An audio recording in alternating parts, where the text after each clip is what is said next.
핵심 감정이라는 게 있어요. 자, 핵심 감정이란 내 인생을 지배하는 무의식 속에 있는 겁니다. 자, 왜 자꾸 화가 나는지, 왜 이렇게 내가 괴롭기만 한지, 나에게 왜 이런 감정이 자꾸 일어나는 건지 몰라서 답답한 적이 있으셨나요? 그럴 때 있을 겁니다. 너무 예민하게 반응하는 내 감정 때문에 또 해소되지 않는 부정적 감정 때문에 힘들 때가 있으십니까? 네. 사람은 누구나 하나 이상의 부정적인 감정을 가지고 있어요.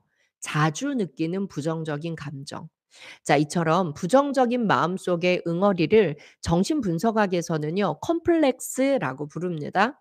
자, 우리의 행동과 인지 과정에 영향을 미치는 무의식적 감정, 욕망, 기억 이런 것들을 다 합쳐서 아우르는 말이에요.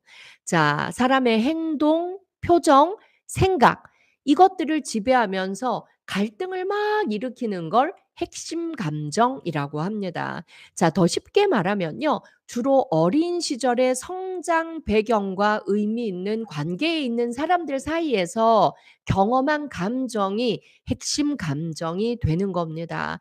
자, 어릴 때 내가 가족과 함께 지내면서 또는 학교 생활하면서 내가 유독 자주 느꼈던 감정이 있을 거예요. 여러분들도 한두 개 정도 떠오르는 게 있을지도 모릅니다. 자, 저에게 네가 어릴 때부터 느꼈던 부정적인 감정, 너를 힘들게 했던 감정, 무의식 속에서 불쑥불쑥 올라오는 감정 하나만 골라봐라 그러면 저는 외로움이에요.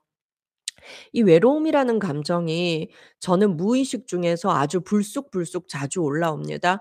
어떨 때는요. 아무 이유 없는데 하루 종일 잘 지냈는데 저녁에 해만 지면 갑자기 훅 외로움이 밀려와요. 그러면서 온몸이 좀 추워집니다. 그래서 '나 왜 이러지?' 생각해 보면 별 이유가 없어요. 오늘도 좋은 사람들과 잘 지냈고 집에 가면 또 가족들이 있을 거고 그런데 이상한 무의식의 외로움을 느끼는 거예요. 해질녘. 이게 왜 그런가 제가 생각을 해 봤더니 저희 아버지가 저 5살 때 위암 수술을 했었거든요. 그때 저희 식구들이 갑자기 뿔뿔이 흩어졌어요. 엄마 아빠는 병원으로 또 언니는 시골로 저는 외갓집으로 또 오빠도 뭐 시골로 이렇게 다 찢어졌던 것 같아요. 외갓집에서 외할머니, 외할아버지가 저에게 엄청나게 따뜻한 사랑을 많이 주셨죠. 이모 삼촌들의 사랑도 엄청 많이 받았던 것 같아요. 그런데 해만 지면 엄마가 보고 싶고 "엄마한테 간다. 엄마한테 간다." 이러고 막 울었던 기억이 나요. 그래서 저희 외갓집이 바닷가였는데 그 외할아버지 등에 업혀서 "엄마한테 간다. 엄마한테 간다." 이러고 울면서 바라봤던 그 반짝이던 밤바다, 밤바다에 달빛이 이렇게 내려 비치던 그 반짝이던 밤바다. 예. 그게 지금도 생각이 나요. 그러면 저희 막내 외삼촌이 기타를 들고 와서 밤배라는 노래를 불러 줬거든요. 어두운 바다 위에 밤배 저 밤배 무섭지도 않은가 봐 한없이 흘러만 가네 끝없이 자꾸만 가면 어디서 멈출 텐가 음 음 는 조그만 밤배야. 이런 노래 있죠. 제가 이 가사가 아직도 기억난다니까요. 제가 해질 무렵부터 잠들 때까지 "엄마한테 간다. 엄마한테 간다." 울면 할아버지는 저를 업어 줬고 저희 막내 외삼촌이 기타 치면서 이 노래를 계속 불러 줬어요, 저 잘 때까지. 아직도 기억이 나요. 저는 그때 저에게 훅 밀려왔던 본능적 감정, 외로움, 저의 핵심 감정으로 자리를 잡았나 봐요. 제가 성인이 되고 나서도 계속 그 외로움이라는 핵심 감정이 저를 우울하게 만들더라고요. 이렇게 어렸을 때 가족이나 친구와 나눈 정서적 경험, 그리고 또 어떤 환경에 의해 갖게 된 느낌이 어른이 되어서도 자꾸 떠오르는 겁니다. 자, 그게 좀 좋지 않은 경험이나 감정에서 만들어진 거라면 세월이 갈수록 더 그 느낌이 단단해져요. 그래서 내 삶에 지속적으로 영향을 미치는 감정이 되는 거죠. 이게 핵심 감정입니다. 이게 불안인 사람도 있고 강박인 사람도 있고 두려움인 사람도 있고 짜증인 사람, 화인 사람, 아주 여러 가지가 있어요. 자, 이 핵심 감정은요. 내가 깨닫기 전까지 끊임없이 나의 무의식에서 내 삶에 개입합니다. 조그만 자극이 나에게 와도 그 감정을 더 많이 느끼는 거예요. 평생 느끼고 자주 느끼지만 무의식 속에 숨어 있기 때문에 내가 잘 알아차리지 못하는 경우도 있는 겁니다. 그래서 우리가요, 이런 감정이 밀려올 때 '아 우울해.' 이렇게 우리가 오해할 때가 많아요. 그래서 이 핵심 감정은 내 인생에 굉장히 영향을 많이 끼치고 인간관계에도 영향을 많이 끼칩니다. 그래서 여러분, 이 핵심 감정을 우리가 좀 파악할 필요가 있어요. 이걸 깨닫지 못하면 평생 끌려다니면서 살 수도 있다는 겁니다. 그래서 그 감정을 찾아서 해소하는 게 좋아요. 그래서 내가 자주 느끼는 나를 힘들게 하는 감정, 부정적인 감정 뭐가 있나 하나 정도 한번 찾아보세요. 그 감정을 알아차리고 마주하면 내 감정을 컨트롤하기가 쉬워지고 내 감정의 주인이 될 수가 있습니다. 그런데요, 누구나 내 안에 있는 그런 부정적인 감정, 나를 힘들게 하는 감정을 마주 보는 건 좀 힘들어요. 좀 불편한 일이에요. 건드리면 터질까 봐 평생 외면하고 사는 사람도 있어요. 더 밝고 행복하게 살 수 있는 기회가 눈앞에 있다는 걸 모르는 거죠. 그래서 여러분, 자, 오늘 여러분들도 한번 제 질문에 한번 답해 보시겠어요? 자, 내가 사는 동안 자주 내 마음속에 불쑥불쑥 올라오는 핵심 감정 어떤 게 있나? 여러분들은 어떤 감정 자주 느끼세요? 예. 두려움, 그다음 불안, 그리고 무기력, 짜증, 또 유독 화가 많이 난다. 예. 뭐 이런 것일 수도 있고요. 또 어떤 거 많이 느끼세요? 여러분들 한번 써 보십시오. 나는 분노를 많이 느껴요. 억울함을 많이 느껴요. 예, 좋습니다. 또 섭섭함인 사람도 있어요. 섭섭함. 어 나는 유독 섭섭함을 많이 느껴요. 이런 사람도 있어요. 좋아요. 네. 나는 수치심을 많이 느껴요. 나는 자괴감을 많이 느껴요. 네. 좋아요, 좋아요. 네. 자, 어떤 거 있어요? 나를 힘들게 하는 내 무의식에서 늘 많이 올라오는, 그리고 인간관계에서 자주자주 느끼는 감정. 그러면 여러분 가만히 눈을 감아요. 가만히 눈을 감아요. 나는 수치심을 많이 느끼나요? 모멸감을 많이 느끼나요? 외로움을 많이 느끼나요? 억울함을 많이 느껴요? 섭섭함을 많이 느껴요? 분노를 많이 느껴요? 외로움을 많이 느껴요? 너무너무 짜증이 많이 나요? 공허함을 많이 느껴요? 자주 우울한가요? 좋아요. 좋아요. 자, 그렇다면 여러분, 내가 왜 어릴 때부터 이 감정을 유독 많이 느끼는 것 같은지, 어떤 상황 속에서 이 감정을 많이 느끼는지, 최초로 강렬하게 이 느낌을 가지게 된 어떤 사건이 있지 않았는지 한번 떠올려 보세요. 제가 아까 말씀드렸듯이 저는 5살 때 아버지가 위암 수술해서 외갓집에 맡겨져서 저녁마다 엄마를 찾아 울면서 외로움이라는 그 깊은 감정을 많이 느꼈다. 저의 무의식 본능 속의 외로움이 자리 잡고 있다가 성인이 된 50이 다 된 지금도 인간관계 속에서 생활 속에서 불쑥불쑥불쑥 튀어나와서 나를 힘들게 한다. 여러분들도 이런 일들을 한번 생각해 보십시오. 예. 내가 어떤 상황에서 이 감정을 많이 느꼈나? 내가 유독 이 감정을 많이 느끼는 이유가 뭘까? 저처럼 그것을 찾아주십시오. 저는 전국 교도소 재소자들 대상으로 마음치유 교육 오래 하고 있잖아요. 또 상담하고 수업 통해서 재소자들 마음을 들여다보면 그들의 핵심 감정 중에 뭐가 많냐면요. 억울함도 많고요. 분노도 많습니다. 특히 또 금방 입소한 사람들의 마음에는 억울함이라는 감정이 압도적이에요. '내 잘못에 비해서 형량이 너무 높다.'라고 생각해서 억울함이 많은 것 같아요. 자, 그리고 성장기에 겪었던 일, 자 뭐 '내가 폭력의 희생자였다. 학대를 많이 당했다. 괴롭힘을 많이 당했다. 무시당했던 적이 많다.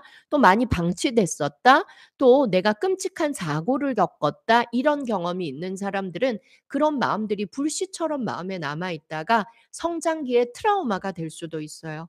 또 그 불씨가 과거의 경험을 떠올리게 하는 어떤 사건과 딱 만나면 감정이 폭발해 버리는 거죠. 그래서 심리적으로 아주 힘든 겁니다. 자, 교도소에서 상담을 하면서 이제 범죄를 저지르게 된 이유가 뭔가 들어보면 특히 많은 대답이 뭐냐면요. 상대가 나를 무시해서 또 내가 굴욕감을 느껴서 충동적으로 행동했다, 이렇게 말하는 경우가 되게 많아요. 무시를 당해서 욱하는 마음에 내가 폭력성을 보였다는 건데요. 자존감이 낮아서 그랬다라기보다는 어떤 말이나 행동이 트리거가 되어서 그 사람의 핵심 감정을 꾹 누른 거예요. 예. 그 사람의 핵심 감정을 꾹 누른 거예요. 예를 들면 이런 겁니다. 재소자 A라는 사람이 있었다고 칠게요. 자, 이 재소자 A는 대학 졸업하고 꽤 괜찮은 직장에 취직해서 회사를 잘 다녔던 청년이었어요. 첫 사회생활인데다가 팀장님이 성과에 또 목숨 거는 스타일이어서 좀 많이 힘들었다고 했어요. 그래도 자기는 지시에 잘 따르고 동료들과도 잘 지내려고 노력했다라고 저한테 대답합니다.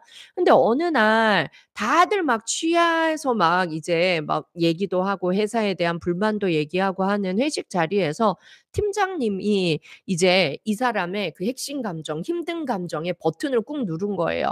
"야, 너는 성실하기만 했지. 너 제대로 일하냐? 너 아이디어도 별로 없고 너 우리 회사에 어떻게 합격했냐?" 이렇게 농담처럼 얘기를 한 거예요. 근데 이 청년의 그 핵심 감정을 꾹 누른 겁니다. 이 팀장님이 사람들 앞에서 나한테 모멸감을 줬다라고, 예, 심한 수치심을 느낀 거죠. 수치심과 모멸감. 그래서 팀장님한테 주먹을 날린 거예요. 근데 팀장님이 넘어지면서 가슴을 테이블 모서리에 박고 갈비뼈 부러지고 간 손상되고 난리가 난 거예요. 근데 이 청년은 어떤 핵심 감정이 있었을까요? 왜 이렇게까지 과한 반응을 했었을까요? 제가 상담하면서 이 청년의 트라우마를 알게 됐어요. 자, 이 청년은 이제 아버지 얼굴은 모르고 자랐고 어릴 때 엄마가 재혼해서 의붓아버지랑 같이 살았는데 이 의붓아버지랑 엄마가 굉장히 많이 싸운 거예요. 그때마다 의붓아버지가 이 아들한테 양아들 이 아들한테, 예, 이제 화풀이를 한 거예요. "너 제대로 하는 거 하나도 없어. 머리도 나쁘고 멍청하다. 너 누구 닮았냐?" 막 이렇게 막 비꼬고 오고 야단치고 이런 거예요. 그때마다 '왜 엄마는 재혼해서 왜 이런 아저씨랑 같이 살면서 나한테 이렇게 상처 주나.' 억울했던 거죠. 분노가 어릴 때부터 너무 많았던 거예요. 그리고 이 아버지의 말에서 굉장히 수치심, 모멸감을 많이 느꼈던 거죠. 분노, 수치심, 모멸감. 예. 근데 엄마는 그때마다 가만히 침묵했대요. 엄마에 대한 분노가 더 커진 거예요. 엄마는 왜 내 편이 안 되죠. 예. 그런데 나 때문에 엄마가 또 괴로워질까 봐, 집안 분위기 안 좋아질까 봐 맨날 꾹꾹꾹꾹 참으면서 말대꾸도 한 번 안 했다는 거죠. 그러니까 이 마음에 그 힘든 감정, 핵심 감정 뭐였겠어요? 분노, 수치심, 모멸감, 그것이 막 화병으로 쌓인 채 성인이 되었던 거죠. 그니까 그날 팀장님의 목소리가 바로 그 의붓아버지의 목소리랑 어때요? 오버랩된 겁니다. 20년 묵은 감정이 용암처럼 끌어오른 거예요. 폭발한 거죠. 엉뚱한 데서 터집니다. 이런 걸 치유하지 않고 가만히 내버려 두면. 그래서 폭력, 상해로 실형받고 들어와 있었어요. 만날 때마다 뭔가 분노에 차 있었어요. 그래서 교도소 안에서도 작은 일만 있어도 억울하고 분노가 치밀어 오르고 '안 좋은 일은 나한테만 일어난다.' 누가 쪼금만 뭐라 그래도 지나치게 수치심을 느끼고 분노하고 화를 내는, 예, 그런 케이스가 많았어요. 그래서 이제 제 수업에서 내 인생을 지배하는 핵심 감정이 뭔가, 나를 힘들게 하는 핵심 감정이 뭔가, 그 핵심 감정 알아차리기 수업을 하면서 '아, 내 핵심 감정은 억울함과 분노, 수치심이었어요.'라는 걸 이 청년이 찾아내게 되었어요.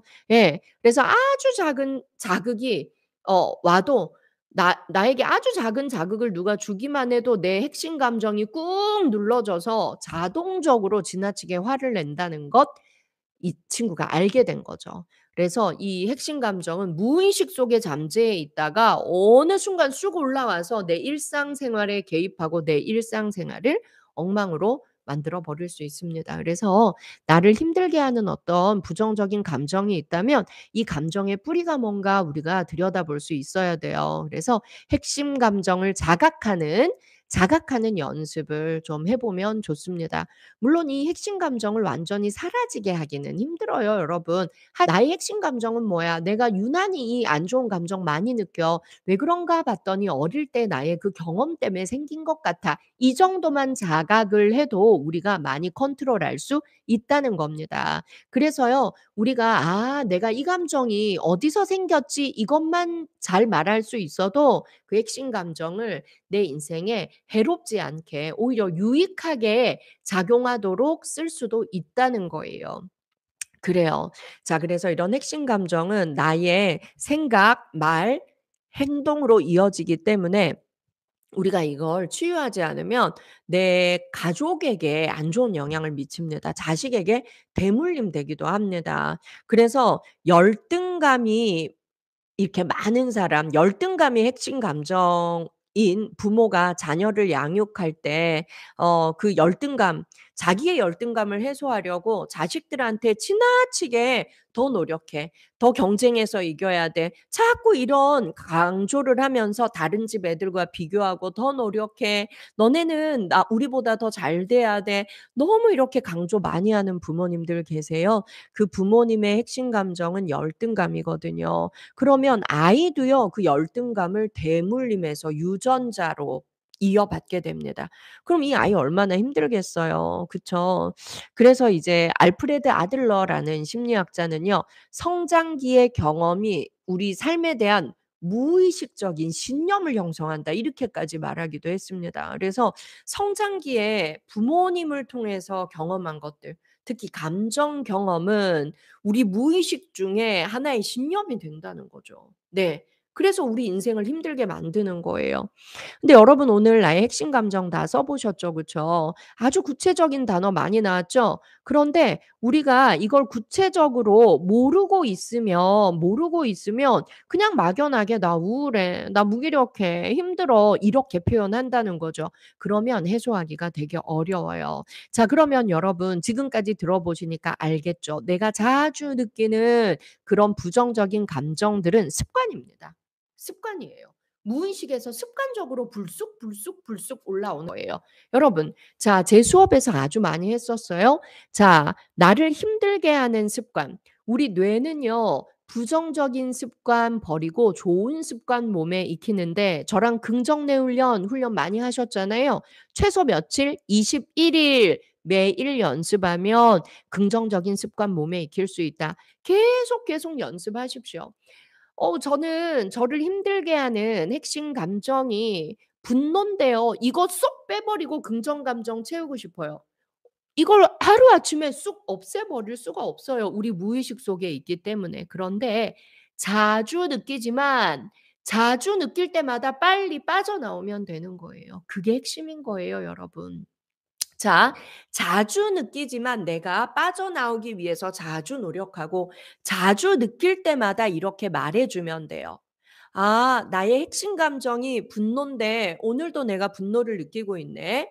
아무것도 아닌 작은 자극에 나의 핵심 감정이 자꾸 자극받고 있는 거네. 아 이거 화낼 일 아니야. 내가 유독 이 감정을 많이 느끼지. 유독 많이 느끼지만 이제 나는 빨리 해소할 수 있어. 벗어날 수 있어." 자꾸 이렇게 말하면 좋습니다.